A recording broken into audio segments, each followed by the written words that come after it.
Ito na ang nagmamaganda at feeling diva, Ganda Wanda! Yes, friend! Friday na! Woo! Ang paboritong araw ng mga masisipag sa trabaho para makapagpahinga.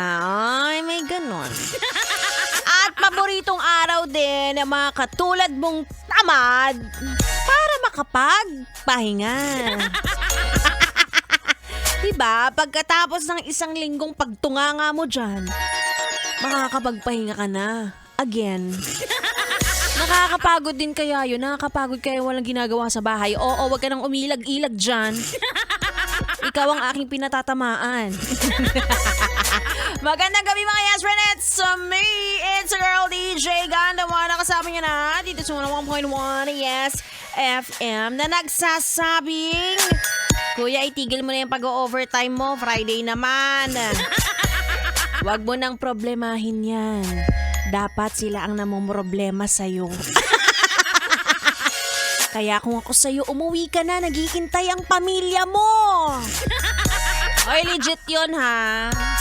Diba? Ito na po ang sign para kayo ay magpahinga naman. Para ito sa mga yes friend kong workaholic. Yung nagiging routine na ang pag-overtime at wala silang pakialam kahit Friday pa. Ay, sana all. Diba? Ito yung mga taong mas pagod kapag walang ginagawa. Sila yon, hindi kami.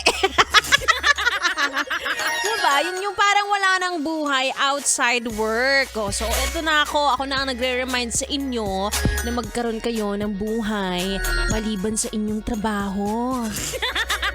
Diba? Kaya ayan, yung itong nakikinig ngayon, walang jowa. Hala. Puro work.